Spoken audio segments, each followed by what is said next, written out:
I can hear you. The rest of the world hears you. And the people who knock these buildings down will hear all of us soon. Tonight, American resolve as an around-the-clock recovery effort goes on and a grieving nation pauses for prayer and remembrance. Good evening and welcome to another special edition of Larry King Live. You're looking at a vigil in New York City on this day of national prayer in the United States and in many places around the world. Some top-of-the-item news, and then we'll meet Governor George Pataki. Among our guests tonight, the Solicitor General of the United States, Ted Olson, whose wife died on American Airline Flight 77. We'll also meet Dr. Gordon B. Hinckley, the president of the Church of Jesus Christ of Latter-day Saints. First, Pentagon sources are telling CNN that at least 4 U.S. Air Force fighter jets scrambled to intercept the hijacked jetliners that hit the World Trade Center in the Pentagon. They arrived too late to take any action. Nearly 5,000 people are reported missing or confirmed dead at the World Trade Center. The Pentagon death toll at least 190. The United States Senate approves use of force resolution. We start with the governor of New York, Governor George Pataki. Are you surprised at that report that interceptors were up and came close? No, Larry, because we did know that shortly after the planes hit, there were fighter planes over Lower Manhattan. And obviously we're disappointed that they didn't get there sooner. And what did you make of the events of today? We saw you standing with the president, with the 2 United States senators and members of the congressional delegation. What was that like for you? And Rudy? Larry, the president's visit was exactly the right thing. He came to New York, made the right stops at exactly the right time, and it was truly inspirational on a number of different levels. You know, first of all, for all the heroic men and women down there risking their lives right now as we speak to try to save their comrades or simply get New York back to its normal existence as much as possible. They were inspired. You saw tears replaced with smiles and fatigue replaced with cheers and the waving of American flags, and it was a tremendous morale booster for those brave men and women who are still risking their lives. So on that level alone, it was absolutely critical. But I think it also showed New Yorkers that the whole United States united behind New York, and when the president is standing 4 or 5 feet from the still smoldering rubble, 3 days after that event, it tells everyone that this country will stand with New York. This country is united. We will restore New York to greatness, and America will make sure that those who perpetrated this horrible act will be brought to justice. Governor, there are many, many people, as you know, in the United States who have less than a high opinion of New York City. You think that's been changed the last few days?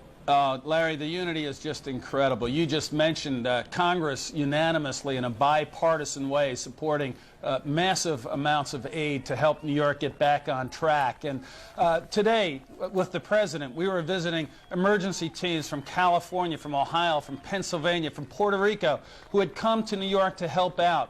The whole country stands with New York, and we're grateful for that, and we're extremely grateful for the president's leadership and the fact that he came here today.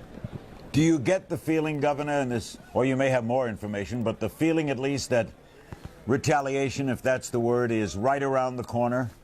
I think the president is firm and is resolved to make sure that these terrorists, and not just these terrorists, but those who harbor the terrorists, those who aid or finance the terrorists, and not just this terrorist act, but terrorism against America in general, are all going to be struck at, and I'm confident the strike will be strong.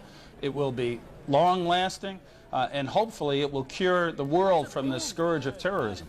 So we have a twofold thing here, Governor. We have a war and a desire for normalcy. Well, we have a threefold thing, Larry. First of all, we have the human suffering still in New York, and we have to try to sift through the rubble. Every day it gets less likely, but you pray for miracles, and it's wonderful how millions of Americans and millions of people around the world are praying for those victims and praying for their families, and we have to deal with the human side. That's probably the most important. Then we have to deal with the rebuilding and the economic reality, and at the same time, we have to prepare and be committed to wage war against those who did it. And obviously it takes unity, It takes bipartisanship. It takes all of us pulling together. It takes a strong leader, and President Bush is that strong leader. We're going to get through this, Larry, and we're going to get all of these missions done for the American people and the people of New York.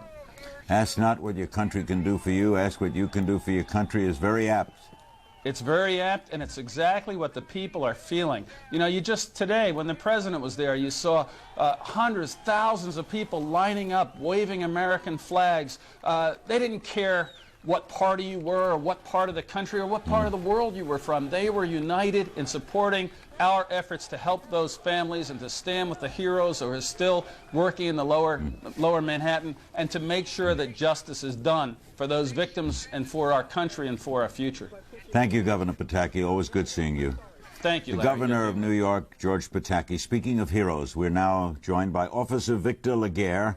Officer Laguerre, a member of the New York City Police Department for 11 years. He and his longtime partner, Officer James Leahy, were on the scene 1 minute after the first tower was hit. His partner is missing. Is that your regular beat, so to speak, Officer Laguerre? Yes, Officer Leahy's my regular partner. And is that area of New York City where you regularly serve? No, we serve Greenwich Village. We serve the 6th Precinct. So what were you doing so close to the building? We were on a routine patrol on 7th Avenue and Grove Street when we saw the plane go overhead. And my partner mentioned to me that this plane looked awful low. So we proceeded down 7th Avenue and we saw the plane strike the building. What went through your mind? We were in awe. We were terrified. We couldn't believe what we saw. It almost looked like a show.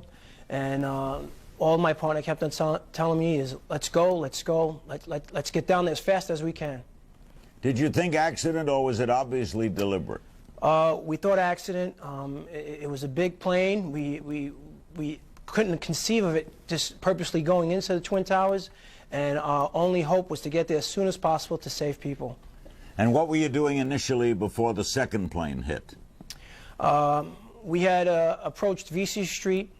I parked the car right on the sidewalk. We ran right in with 2 Port Authority police and 1 transit cop, right into the main lobby through 7 World Trade Center. It was already pandemonium. It was chaos. There was people coming up from the PATH train screaming. There was people coming out of 1 World Trade Center with smoke coming out behind them screaming.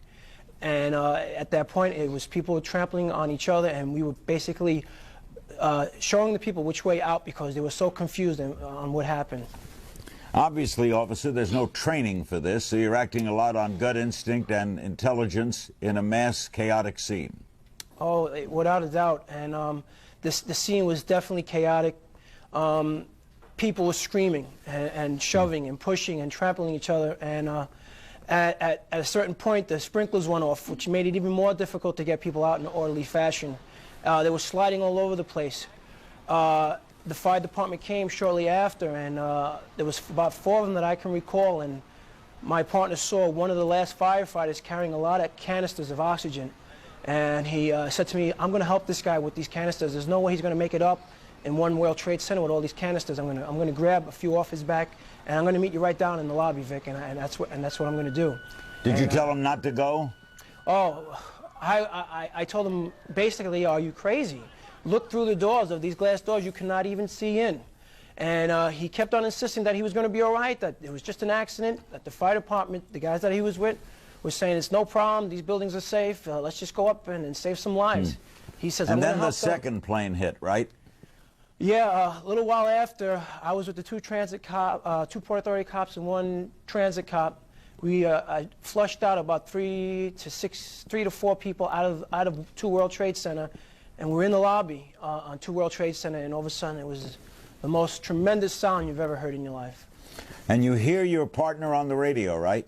He started screaming, what was that? What is that? Vic, you're on the air. Victor, you're on the air. What was that noise?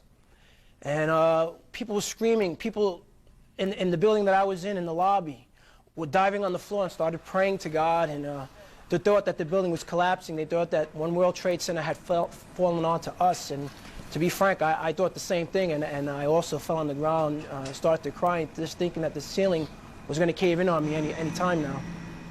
You consider yourself lucky? I consider it to be a miracle for myself to be talking to you right now. And what about James? You haven't heard from him at all. Is he obviously presumed gone, or do you have some hope? I have hope for him. He's a very strong man. He's a very determined man. He's very courageous. He's truly a hero.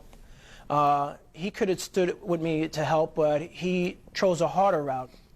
He went with the FD, and he didn't have no fire protection. He had no mask, and yet he wanted to go and help these individuals up there. Boy, they're right when they say New York's finest. Thanks, officer. You're welcome. Good luck with the hunt for James. Officer Victor Laguerre. Now joining us. Incredible story. Michael Hinkson has been blind since birth. Michael was on the 78th floor of the World Trade Center, the one building, the North Tower. He was guided out by his guide dog, Roselle, and another colleague. Michael, first, do you have a job in that? Did you have a job in that building?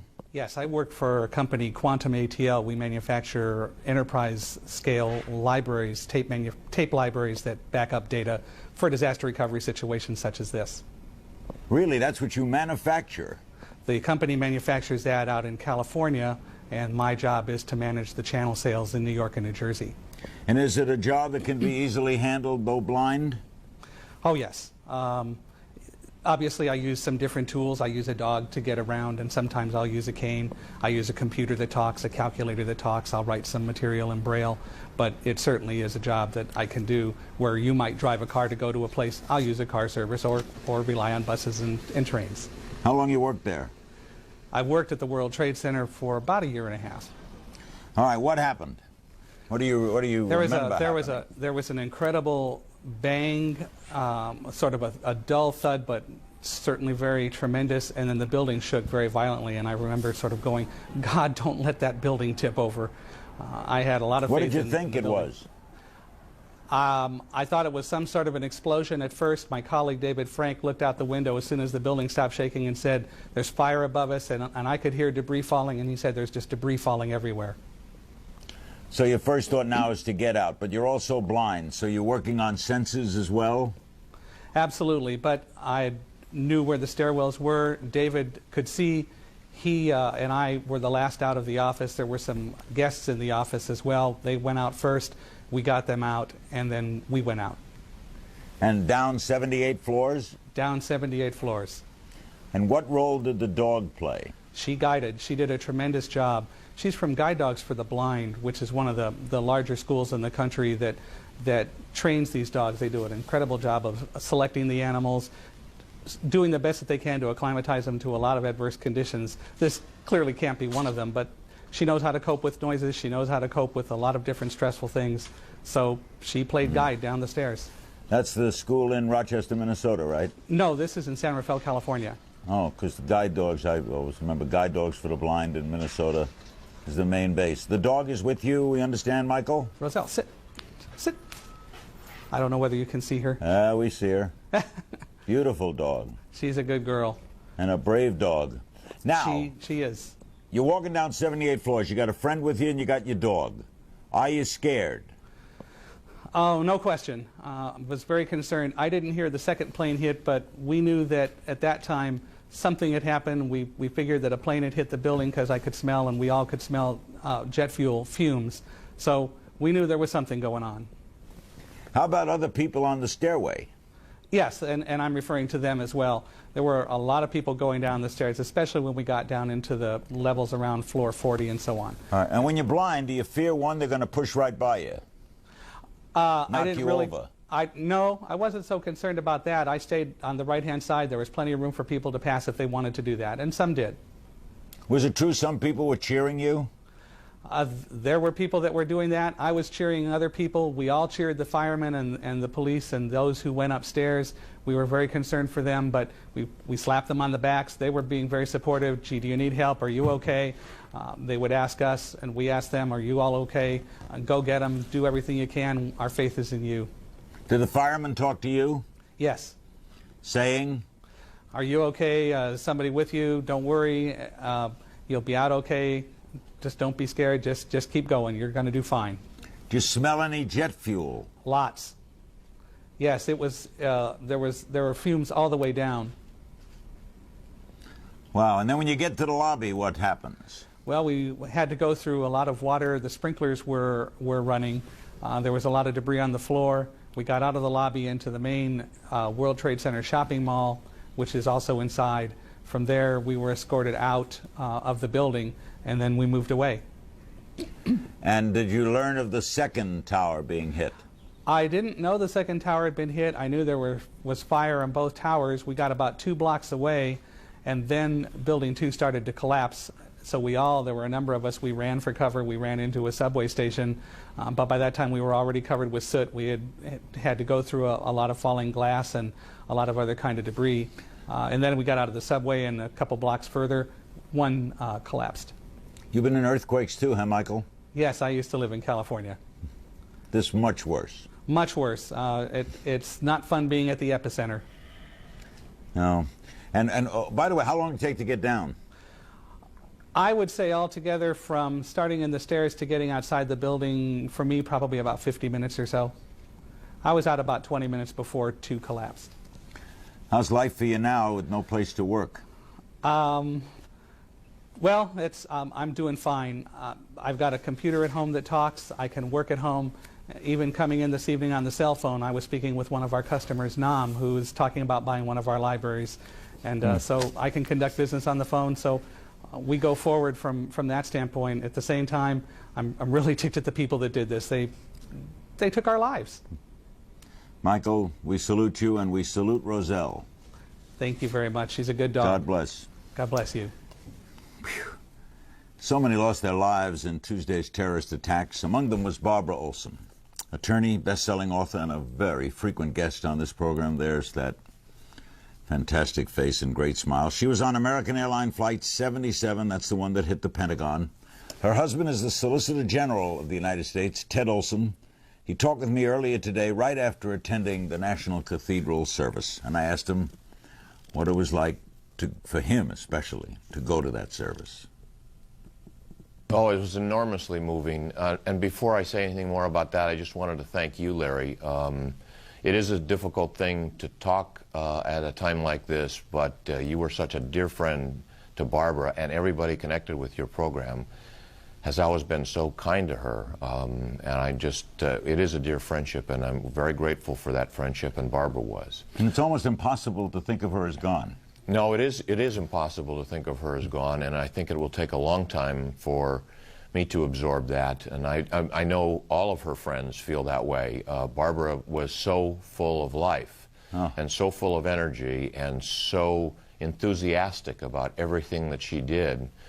I could go on and on. Now we're going to help our audience with some information. Let's go back to Tuesday morning. First, it should be pointed on a personal note, Barbara Olson was scheduled to fly to Los Angeles to attend a major media business conference that I was the keynote speaker of, these ways of interconnecting.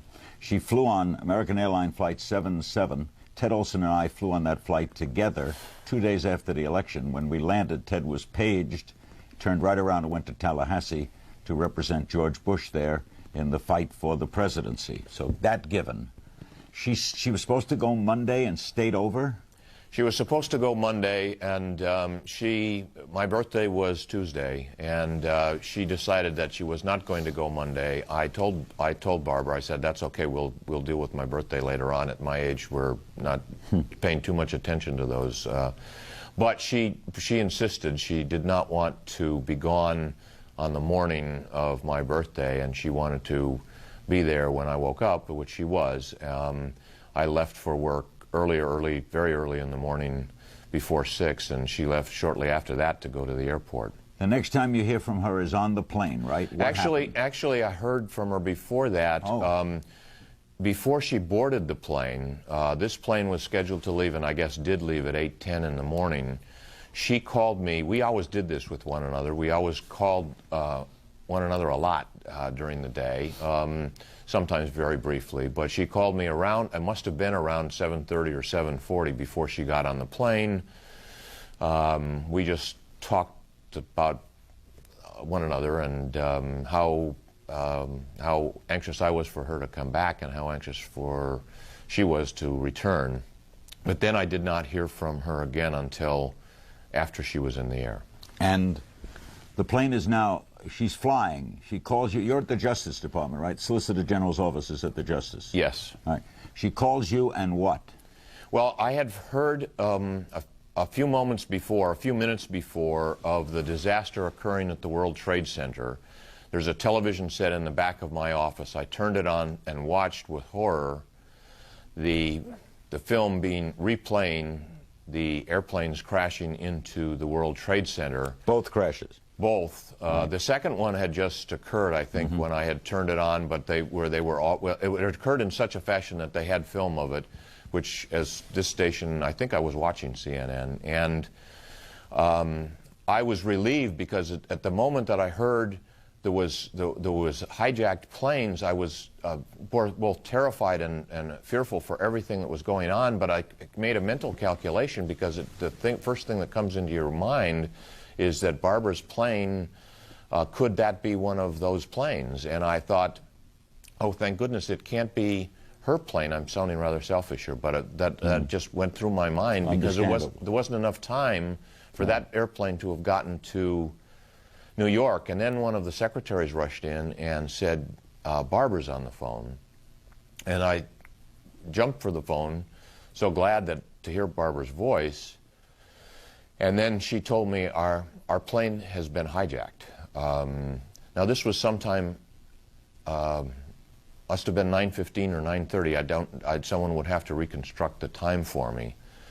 So the television's on, you're seeing the buildings both in disaster mode, and you're talking to your wife who's just been hijacked. Yes. And she says? She says, we've just been hijacked.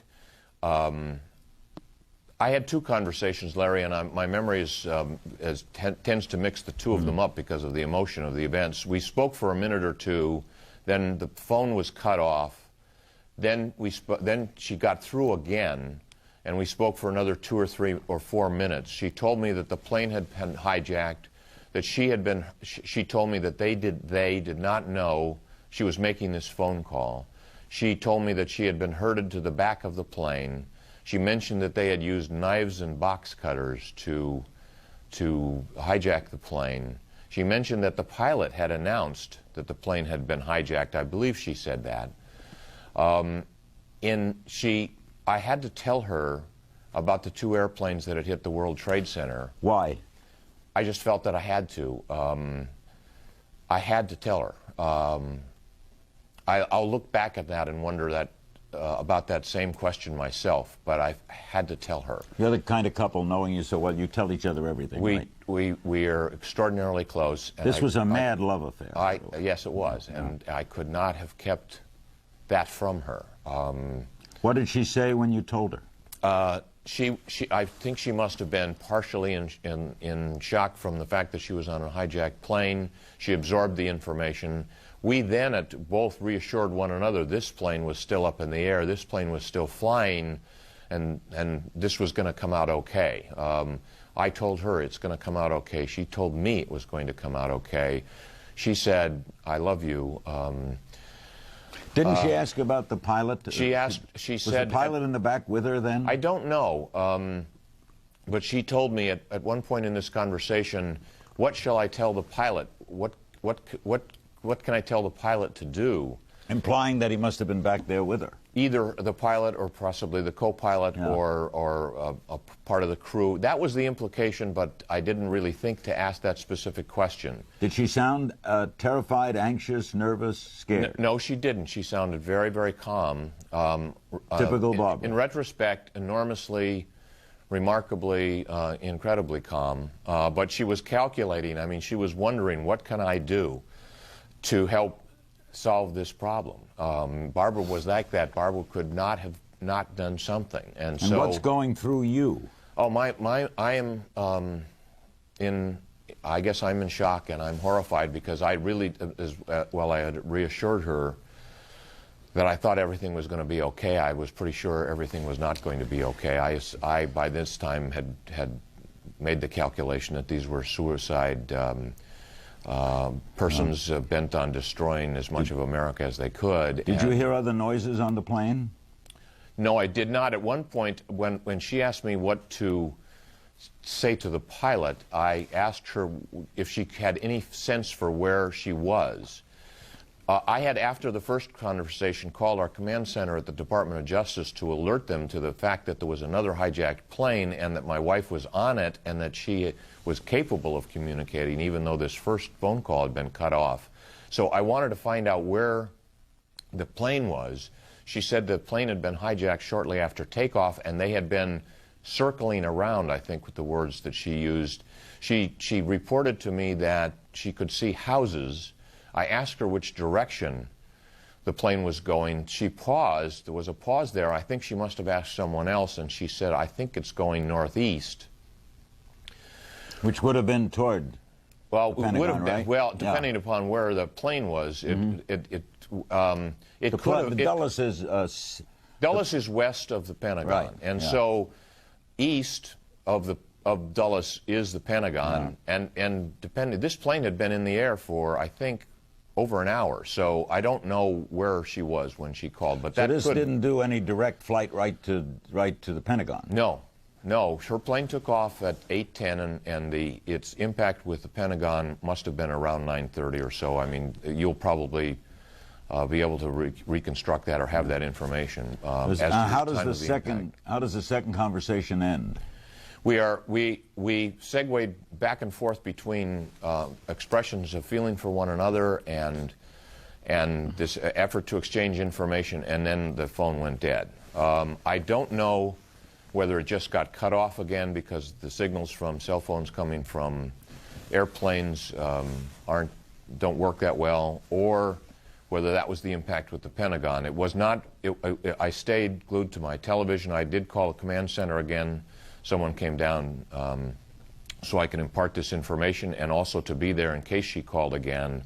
But it was very shortly thereafter that news reports on the television indicated that there had been an explosion of some sort at the Pentagon. Did you immediately know then that's what it was? I did. I mean, I didn't want to. But you did. I did, and I didn't want to, but I knew. But it was a long time before what had happened at the Pentagon, or it seemed like a long time before it was identified as an airplane. And then the first report that I heard was that it was a commuter plane, and then I heard it was an American Airlines plane. I called some people, I guess maybe just because I had to share the dread that was living with me. I called my mother and I called my son. I said I didn't think, I thought that, I was hoping that it wasn't true, but I was very worried. I did not want them to see something on television and hear her name. Your son was Barbara's stepson, right? Yes, and well, I also tried to call my daughter, who was her stepdaughter. Did you hear from the president or the attorney general? Oh, yes, I did. I heard from the president. Well, he was in the air. I can't tell you exactly what time of day that was on the 11th. I also heard from the attorney general. I also heard from the vice president and many other of our officials of government, and of course not thousands, but scores of other people, including you and your wife. And how were you, as you look at yourself and looking at you now, how were you able, and everybody I'm sure is saying this, to handle this so well? I think that nature protects us by putting us in some sort of shock. That you might still be in? Well, I think that I haven't talked to people that they call grief counselors or anything like that, but I think that people are in shock for a considerable period of time. That's why you're advised, I mean, not to make important decisions, not to do things that don't make sense. That's why people gather around. That's why friends show up at your home. That's why people go with you wherever you go, just to be able to talk to you and insulate you from the emotions that are so packed so strongly in your body. By the way, was the president comforting? I thought the president was wonderfully comforting To you on the phone? Oh, yes, he was, enormously. We couldn't speak long. This was during the day of the crisis, and I hadn't expected him to call because he's the president of the United States. We know now, well, he knew then there were thousands of victims and terrible devastation and crisis and the potential of further dangers to the structure of our government, meaning the institutions of our government and the leadership of our government, I am deeply indebted to him that he had the time to call, and he was very comforting. He is a very compassionate man. The audience to this show knows her so well, but I mean, a lot of times they saw Barbara as harsh. Barbara very strongly opinionated, very conservative, even maybe more conservative than you, Ted. I don't know about that, but I think that's it's interesting that you use that word opinionated, because Barbara mentioned once that she thought she was opinionated, and I said, Barbara, you're not opinionated, you just have opinions. But she said she thought it was a compliment to be opinionated. She thought that, and I mean that in the gentle way, that she thought that she wanted to be involved. She wanted to have opinions. She wanted to know what was going on. She turned down a number of offers to be with prestigious law firms to come to Washington because she wanted to be involved in politics and political life. And she felt that people should express their opinions. Barbara was a very, very gentle person, but she was not bashful about expressing her point of view. One would imagine if she were on and here tonight, she would be calling for immediate retaliation, a slam dunk. I don't know. You don't? What those of us, and I think that other people who had loved ones that were devastated by this event, I don't think we're thinking about revenge or thinking about that sort of thing. I think that we expect the government will do what it can to bring those things about. But my feeling is of love for my wife Barbara, and the feelings that and for my family, and for all of the other people. A couple other things. You told us on the phone, and I think it was printed in the press, she never identified what the nationality was or what the hijackers were like, right? No, she did not, and that didn't come up. That wonderful smile. Boy, she changed the room, didn't she? Yes, she could light up a room, and we did everything together, and I could never get over the fact, if we were sitting at a dinner table together with 6 or 7 people at these banquets that we go to in Washington, that the entire table would be transfixed by Barbara, the conversation that Barbara would somehow initiate and light up the room, and everything would become animated and spirited and in goodwill. I mean that in the best possible way, and people would be having fun. Being around Barbara was to have fun. You told me about one thing last night, and which just tore Sean and my heart out. When you finally went to bed on Tuesday night, the end of this harrowing day, you find a note. Yes. What was it? I left the home a little before 6, as I said, and Barbara left not long thereafter to catch the plane. And it was my birthday, and when I finally went to bed, it was after 1 o'clock. Now it was September 12th. There was a note that Barbara had written to me on the pillow, saying, "I love you. When you read this, I will be thinking of you, and I will be back Friday." It were a few more words than that, but I just. That was extraordinarily special, and very much like Barbara, and I'm grateful that she did that. Thank you, Ted. Our hearts are with you. Thank you, Larry. Ted Olson, Solicitor General of the United States. We did that earlier for broadcast tonight. There will be a memorial service for Barbara Olson tomorrow morning. For those of you in the area, it'll be held at the Cathedral of St. Thomas More. That's in Arlington, Virginia. And reminding you, still to come tonight is Dr. Gordon B. Hinckley, president of the Church of Jesus Christ of Latter-day Saints. He might be able to help Ted, maybe millions of others, get through this. Right now, let's go to Washington, where we're joined by Colonel Roy Wallace of the United States Army. He's Office of Deputy Chief of Staff for Personnel, served in the military 24 years, stationed at the Pentagon, and Lieutenant Colonel Ted Anderson of the United States Army, working in Army Congressional Liaison. He's been in service for 19 years and commanded troops in the Persian Gulf. So you realize that the previous guest's wife died at the building that housed these men. Colonel Wallace, what were you doing at the time American Airline Flight 77 hit your building? Well, sir, I was having a conference call in my office, which was in the wedge that now you see collapsed on all the TVs. When we heard an earth-shattering boom, followed by a shock wave which tore the ceiling apart above us, bringing down the tiles and the aluminum that held it together, and the light fixtures swinging from the wires that were holding them up, and directly behind me the glass being blown out into a courtyard between the C and the B rings of the Pentagon. Did you have any idea what it was? No, at that time we thought it was a bomb or some other type of explosion. Lieutenant Anderson, where were you? Larry, I was in my office actually talking to my wife on the telephone and her students, her 6th grade students in North Carolina.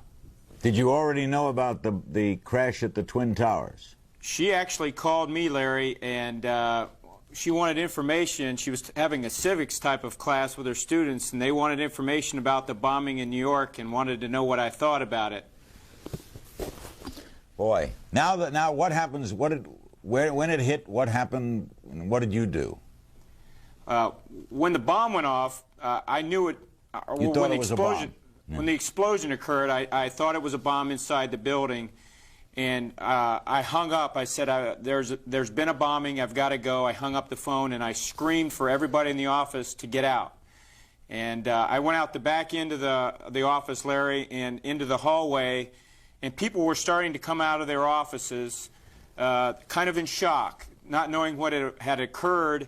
And I just started screaming at the top of my lungs, everybody out of the building, out of the building. And at that time, I went out an emergency exit. And Larry, as soon as I came out the exit, I looked to my left and I saw nothing but aircraft debris, and I knew exactly what had happened at that point.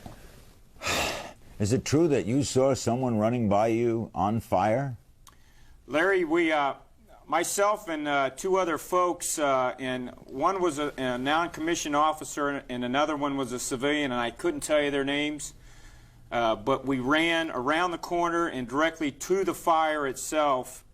And as we got to the fire, we're able to negotiate entry into the structure itself. And through the process of getting a couple people out, Larry, I fell onto the floor and in so doing picked myself up. And I saw this brilliant glow go by me to try and hit a window. And it was an individual ablaze. Running by you?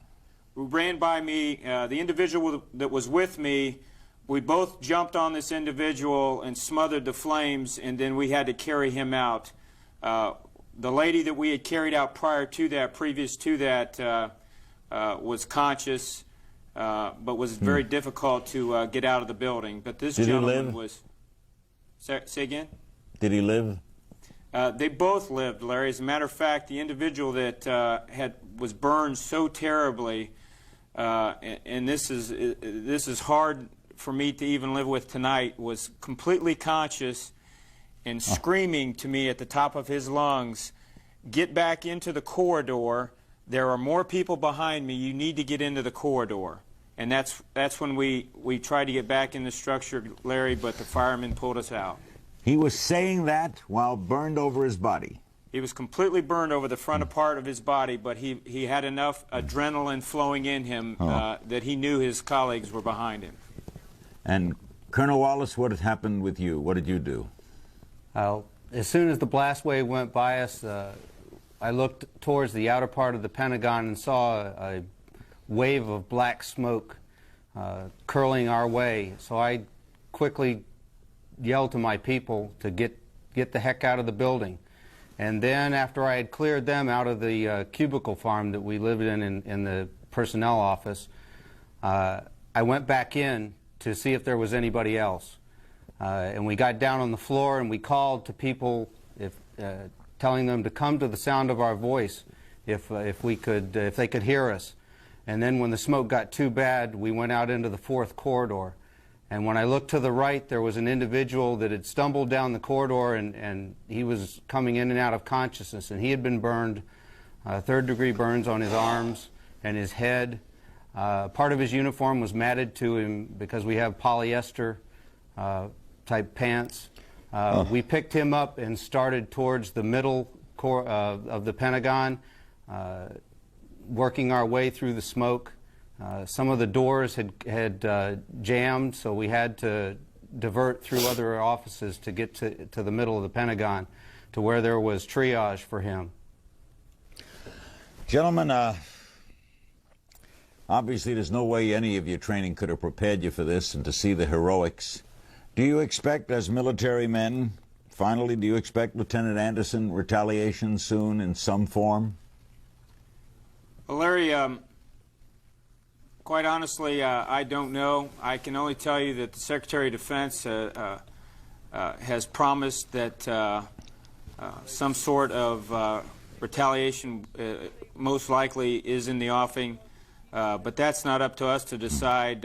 We're on the execution end of the phase, and we will do exactly what the National Command Authority directs. Colonel Wallace, do you expect something? In the military, we have complete faith in the President and the Secretary of Defense and Secretary White of the Army that they're going to do the right thing. And when called upon, we'll respond under their direction. We have no doubt of that. Colonel Roy Wallace, Lieutenant Colonel Ted Anderson, thank you both. Before we meet two survivors in New York from the tower, and then Dr. Hinckley and some words of wisdom. Dr. Hinckley is president of the Church of Jesus Christ of Latter-day Saints. First, here's a moment with President Bush this morning at the National Cathedral. War has been waged against us by stealth and deceit and murder. This nation is peaceful, but fierce when stirred to anger. This conflict was begun on the timing and terms of others. It will end in a way and at an hour of our choosing. George Bush this morning. I've been saying Dr. Hinckley. It is President Gordon B. Hinckley of the Church of Jesus Christ of Latter-day Saints, and he'll be with us in a couple of moments. So we'll spend those moments in our New York bureau with Valerie Nisi O'Neill, who worked on the 44th floor of the World Trade Center, the South Tower. That was the second tower hit, the first to crumble. Independent contractor working as a TV producer for Morgan Stanley. And Evelyn Kong. Evelyn is Valerie's colleague and friend. She was on the stairwell in the upper 20s of the building. What, Valerie, do you do as a TV producer for a stock brokerage firm? We produce the internal programming for our business television network, Morgan Stanley. Gotcha. Where were you when this happened? We were in our smaller studio preparing for a shoot that was going to begin at 9 o'clock, and we heard a really loud bang. There was a window right by us, so we looked outside and we saw parts of one start falling off the building, and we saw a lot of debris falling, so everyone immediately said to run, and we looked for the nearest exit to get out. What did you think? We were pretty scared. We didn't know what it was. Of course, the immediate thing that came to mind was maybe it was a bomb. Someone thought it was a plane. So everyone grabbed their belongings really quickly and just started running out. And down the stairs? Down the stairs. Actually, the first thought, which probably wasn't very smart, was to go to the elevator. We were on the sky lobby, so it goes right down to the first floor. Just as about the doors were going to close, the security guards told us to get out and head for the stairs. I was with some of my coworkers at that point, but with, I guess, the scrambling, we got separated, and within moments we were heading down the stairs on 44. Was there panic, Valerie? Initially, no, only because no one, I'm sure, imagined that it would be something as tragic as what was going to happen. We thought it was maybe, at the time we weren't sure, but it looked like it was contained in one, so everyone was helping each other, moving in an orderly fashion down. Some people were a little bit afraid, but others were calming them down, and we were getting down pretty quickly. Evelyn, where were you? I was, Valerie and I got separated, and we were in the 20s when the second plane hit. So it was. You were in the stairwell when it hit? Yes, we were already in around the 20s, down to the 20s when the. And did you have any idea what that was? Initially, I thought it was a helicopter or some sort of small plane that might have crashed into the building, or perhaps even an explosion upstairs, but we had no idea that it was a plane that size or a commercial airline. And what did you do, just start heading down? I was with Valerie. We both did a not-so-smart thing, which was go for the elevator, and then we got right back out, and then we lost each other. And we headed down the stairs as quickly and as orderly as we could. Now, there were reports that some people said you could go back up those stairs. Did you ever hear those things? I did hear those reports. There were two announcements. The first one was explaining to everyone that that it was in fact a plane that hit one. The way it sounded was if a plane had gone out of control, but everything was contained in one, and to keep moving down. And then we did hear a second announcement that everything was pretty much contained and we can resume to what we were doing. The majority of people kept heading down, though. Evelyn, Norbert Solomon, you last saw him directing Yes. people out. He's a security guard. He's still missing, right? Yes, he is. He was an unofficial, I guess, department of ours, the video department. He sat right in front of our department, and the last time I saw him, he was ushering everyone to the stairs and directing traffic and helping everybody out. So we're still looking for him. And oddly enough, that TV studio where you were shooting that special thing for the agency opened on September 11th, 2000. It was exactly 1 year old. Do you feel lucky, Valerie? I feel very lucky. I think it's a miracle I got out, and I actually talked to a lot of my friends who were on 60 and 64, and I wasn't sure they made it, and some of them were actually on the floors when the second plane hit, and they were able to get out too. So I don't know how it happened, but they did. Evelyn, lucky? I'm so lucky, and by the grace of God am I alive right now, and I just want people out there to know that there are a lot of survivors, and to not give up hope, because a lot of people made it out, a lot of people. Thank you, Evelyn. Valerie Nisi O'Neill and Evelyn Kong. Show you a scene now of these vigils that are taking place all over the country. Here's one going on in New York City. This is officially a day of mourning. The president has declared, by the way, that all flags stay at half-staff through September 22nd. And this is the vigil in New York City. Joining us now from Salt Lake City is Gordon B. Hinckley, president of the Church of Jesus Christ of Latter-day Saints. It's always good to see him, but not under these kind of circumstances. But we thank you very much, Gordon, for joining us. What would you say to those millions of people who are going to go to synagogues tomorrow, and wards of your church, and Catholics and Protestants and Methodists? They're going to go to their houses of worship Sunday. They're going to be on Saturday. What are you going to say to them? What would you say to them? Our hearts are all subdued. The guests that you've shown us tonight have brought us very close to this sad chapter in the history of our great nation. The losses are so terrible, they're incomprehensible, that we have suffered, that our people have suffered so much, so very many of them, and so very seriously. When we get in circumstances like this, there's only one true source of comfort, and that comes from God, our eternal Father. We look to Him, we bow our heads in prayer. We plead with Him in behalf of those who have gone, and their loved ones who are left, and those who are wounded, all of whom have suffered so immensely. Certainly, this is a time of national mourning and national resolve. But what about, I'm sorry, but what about, Gordon Hinckley, those who might say, why have you deserted us? Why are these people gone? Why are those buildings burning? Why is the Pentagon, why are planes lost? Why? They must ask that. We don't know why. We don't understand everything.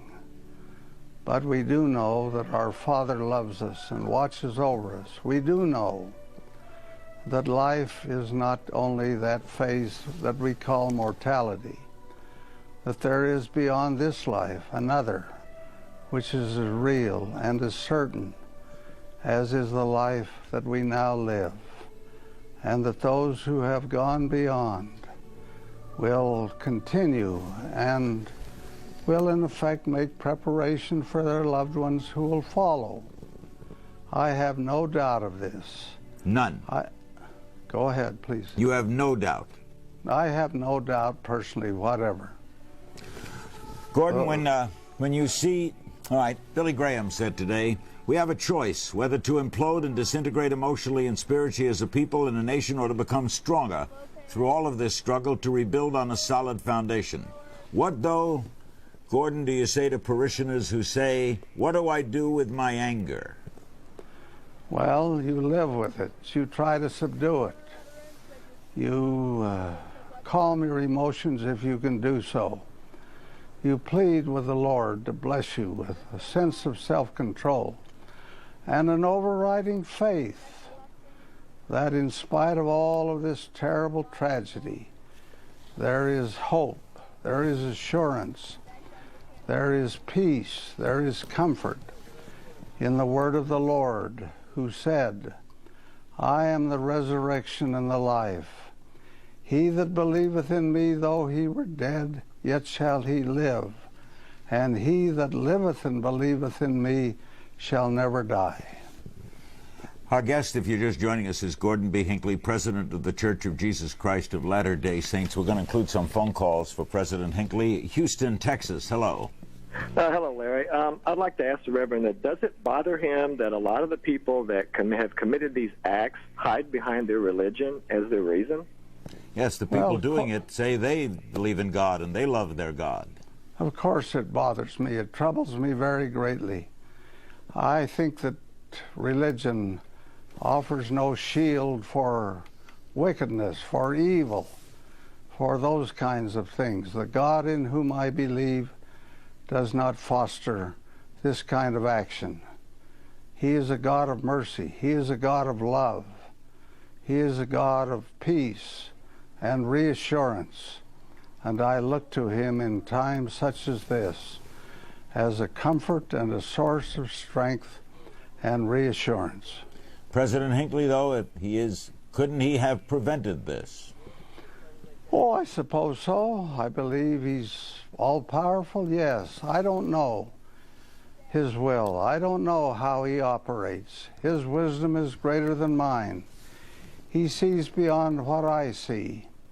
But I have confidence, overwhelming confidence, in the fact that he who sees life in its true and eternal sense will provide for those who suffer as these people have suffered as a result of this atrocity which has been committed against the nation which we love. I know you know the president. I know you know his father. What did you think of what he had to say today, and what did you think of that whole service at the National Cathedral? I thought it was beautiful. I thought it was very expressive. I think the president has done the right thing. I think that his words will bring reassurance to the people of America, and particularly to those who have suffered such terrible losses. And certainly, he's done the right thing in bringing that assurance. God loves us. He loves his children. And he will provide for us. I have no doubt of that. We face terrible sorrows.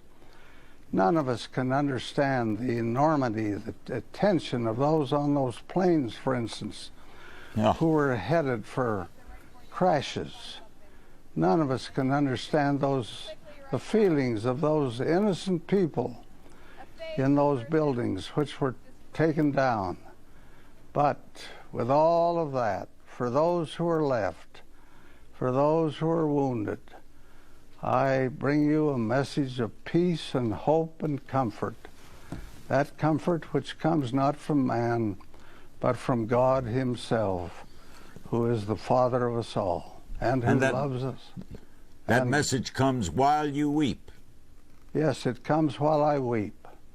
My heart reaches out in sorrow as I listen to the people you've interviewed tonight, and particularly Mr. Olson. I was touched to the bottom of my heart by the terrible price which has been taken in terms of the loss of his beloved companion. But I have no doubt, none whatever, of the fact that life is eternal, that we are immortal beings, and that when we step over the threshold from this life to the next, it will be for those who do that a pleasant and uplifting and wonderful experience. Brooklyn, New York, for President Hinckley. Hello. Yes, hello, Larry. I'd like to ask President Hinckley, as a man of God, how he feels about these men that committed these atrocities against us. Well, I feel terrible about them. I just think that they've done the worst kind of thing that anyone can conceive of. It is a terrible thing which they've done, and they'll stand before the bar of God and be judged by Him who knows all things. And I think His judgment will be sure and certain and most condemnatory concerning the things which they have done to this nation, as they did last Tuesday. Do you forgive them? Well, I don't carry in my heart malice toward anyone. I believe that justice must prevail. If there has been wickedness, if there has been evil, we will pay for it. Justice will exact its toll, and God will hold us accountable for that which we will do. We shall be answerable for that, for our behavior. And I think those who have committed this atrocity will have to pay for it. But in my own heart, I try to cultivate a spirit of Christian love without bitter malice or unkindness, but only love concerning those who have suffered so much, even though I feel a measure of censure, very strong and very certain, to those who have done this terrible thing. President Hinckley, you've lived 90 years. You've seen lots of 91. tragedies. 91. Lots of tragedies, lots of uplifting, nothing like today, of course.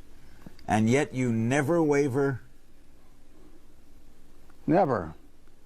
I have an absolutely solid faith concerning the eternity of life, concerning the fact that we're all sons and daughters of God, regardless of our religious persuasion, regardless of our nationality.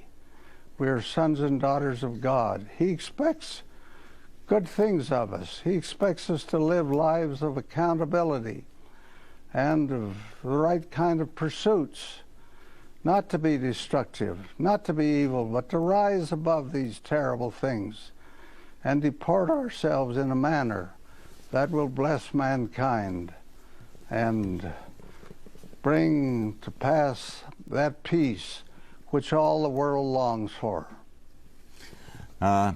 President Hinckley, we thank you very much for being with us. Your words have been inspiring. We know that millions will be going, maybe in record-breaking numbers, this weekend to their houses of worship. And we know you are there in spirit with all of them. Thank you very, very much, Larry. President Gordon B. Hinckley, the President of the Church of Jesus Christ of Latter-day Saints from Salt Lake City. We will be with you with live editions of Larry King Live, both Saturday and Sunday nights. Upcoming will be a special report with Aaron Brown, who's been on top of this scene, including on top of buildings as well, ever since the start that horrible Tuesday morning. As we leave you, we offer the highlights from the National Cathedral, the singing of America the Beautiful. I'm Larry King. For all of our guests, God bless.